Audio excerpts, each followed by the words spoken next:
Now, the second method of estimating reliability is internal consistency procedure. Consistency procedure idea behind item measuring same phenomena should produce similar result.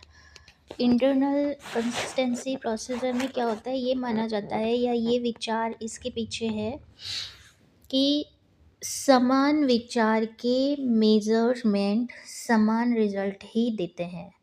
Following procedure used, इनमें ये प्रक्रिया use की जाती है। First है split half reliability. We randomly divided all item into two set. जितने भी हमने आइटम लिए हैं या जितने भी प्रकार के हमने टेस्ट किए हैं उनको सीधे तरीके से दो सेट में, दो समूहों में डिवाइड कर देते हैं। Then split half reliability is is then the simplify the correlation between these two score. अब ये जो दो हिस्सों में आपने आइटम को बांटा है, इन्हीं का ही दो स्कोर्स के बीच में, इन आइटम के दो स्कोर्स के बीच में अगर कोई कोरिलेशन निकलता है तो ये स्प्लिट हाफ रिलायबिलिटी कहलाती है। प्रॉब्लम इन दिस अप्रोच, अब इस अप्रोच को यूज़ करने में भी कुछ समस्याएं हैं। फर्स्ट है this test safe only for long test. जब बहुत लंबा टेस्ट कोई आप कर रहे हो तभी आप इसे यूज़ कर सकते हैं, क्योंकि आपको दो भागों में बांटना है ना, फिर उन दोनों का कंपैरिजन भी करना है। When test are shorter risk of losing reliability, अगर आपका टेस्ट छोटा है, छोटी पॉपुलेशन या छोटे नमूने पे टेस्ट कर रहे हैं, आपकी स्कोरिंग छोटी है, तो ये रिस्की हो जाता है। To rectifying the defect of shortness, अब यहाँ पे इन्होंने सॉल्यूशन दिया है कि अगर आपके पास शॉर्टनेस है तो उसको कैसे, उस डिफेक्ट को कैसे आप सही कर सकते हैं। तो फर्स्ट है आपका स्पेरमैन ब्राउन्स फार्मूला। ये फार्मूला ऊपर लिखा गया है और इस फार्मूले के द्वारा आप कोरिलेशन बताते हैं दो बांटे हुए हिस्सों के बीच में। सेकंड है आपका Kudar Richardson estimate of reliability. इसका भी फार्मूला ऊपर आपका लिखा हुआ है, लेकिन ये फार्मूला सिर्फ this formula used in special cases, बहुत स्पेशल जगह पर या बहुत स्पेशल टाइम पर ही आप इस फार्मूले का यूज़ करते हैं। Where each test item is score 0 और 1। एक्चुअली क्या है, जो भी आप टेस्ट कर रहे हैं उसके स्कोर को आप 0 या 1 की कैटेगरी में लेके यूज़ किया जाता है फॉर्मूला, और उसका जो रिज़ल्ट आता है वो ये आता है कि जो वैलिडिटी है वो इस टेस्ट के अनुसार सही है, राइट है या रॉन्ग है। Now the third is Cronbach's alpha, proposed by Cronbach 1951। 1951 में, 1991 में ये फार्मूला जो है ये क्रॉनबैक ने दिया था, and elaborated by other in 1967, Kaiser and Mitchell 1975। 1967 में इसे वापस एलाबरेट यानी कि विस्तारित रूप से समझाया गया, और कैशियल एंड मिशेल ने 1975 में इस फार्मूले के ऊपर वापसी से काम किया।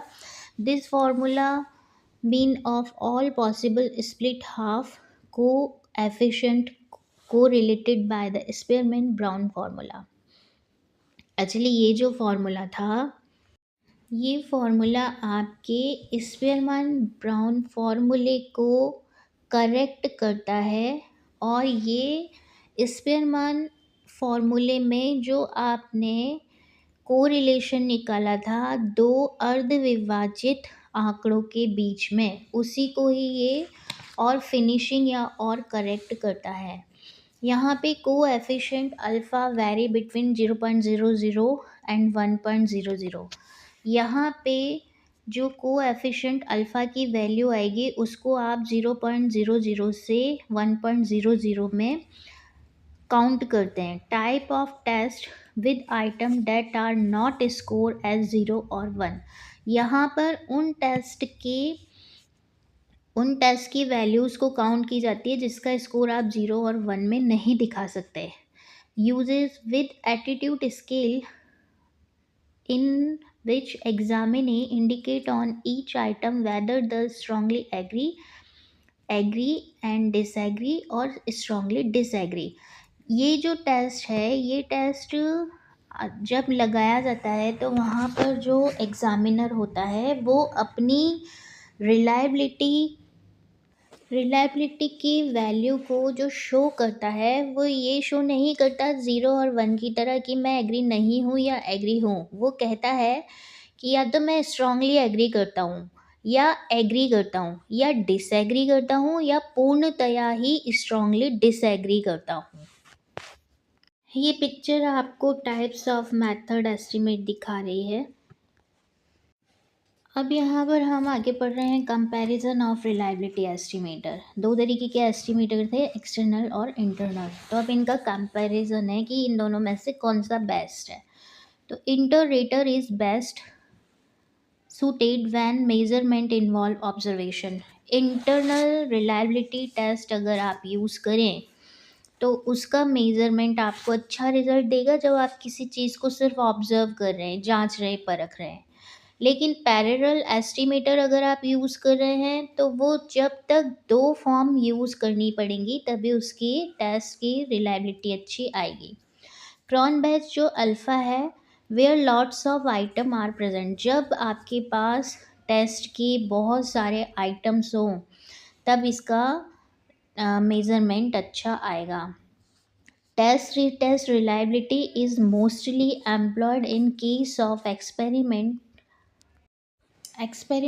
and quasi experimental design। Test retest reliability के ज़्यादातर केसेस में एक्सपेरिमेंटल केस होनी चाहिए, यानी आप उनके ऊपर एक्सपेरिमेंट कर सकें।